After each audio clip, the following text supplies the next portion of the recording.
আজ রাত্রে তড়কা বানাবো। পেঁয়াজ কুচি, আদা কুচি, রসুন কুচি, ধনেপাতা কুচি, লঙ্কা কুচি, টমেটো কুচি, এইখানে ডিমের ভুজিয়া করে রেখেছি।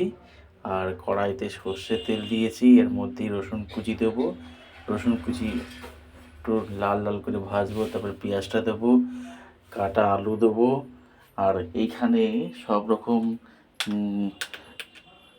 কাবলি চানা, মটর, সোয়াবিন সব সেদ্ধ করা আছে, আমি সব দেবো। এগুলো ভেজে নিয়ে তারপরে এগুলো ছাড়বো।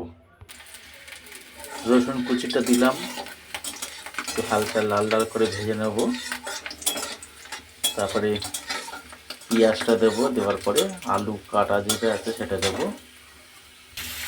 পেঁয়াজ কুচিগুলো দিলাম এর মধ্যে, কাঁচা আলুটাও দিয়ে দিলাম ওর মধ্যে, কুচি আদাগুলো দিয়ে দিলাম এর মধ্যে। সোয়াবিন, কাবলি চানা, মটর, তারপরে ওই হনুমান কড়াই নাকি একটা আছে না, বরবটি যে কড়াই, সেই কড়াই সিদ্ধ করা আছে। এইগুলো আমি এখন দিয়ে দেবো এর মধ্যে।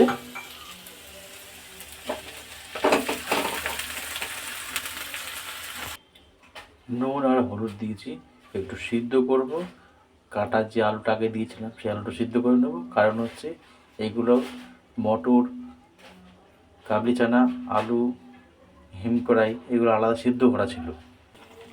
ডিম ভুজিয়া, টমেটো, ধনেপাতা, কাঁচা লঙ্কা কুচি আমি একেবারে দিয়েছি। আর একটু জল দেবো, সিদ্ধ হবে। সানরাইজ তড়কা মশলা আমি দিচ্ছি এখন টেস্ট হওয়ার জন্যে। এবার কাসুরি মেথি দেবো, এতে দিয়ে জলটা দিয়ে দেবো, সিদ্ধ হবে। কাসুরি মেথি দিয়েছি, এবার এতে কষিয়ে তারপরে জলটা দেবো। ধাবা স্টাইলে যেটাকে বলা হয় মিক্সচার, তো সেই মিক্সচারটা আজকে আমরা বানালাম। এটা সিদ্ধ হবে, আমি জল দিয়েছি, সিদ্ধ হলে পরে পুরো মাখা মাখা হয়ে যাবে, তখন নামিয়ে নেব। তো আমাদের ধাবা স্টাইলের মিক্সচার বানানো হয়ে গেল। যদি ভিডিওটা ভালো লাগে লাইক, শেয়ার, সাবস্ক্রাইব, কমেন্ট জানাবেন। আজ ভিডিওটা এখানে শেষ করলাম। নমস্কার।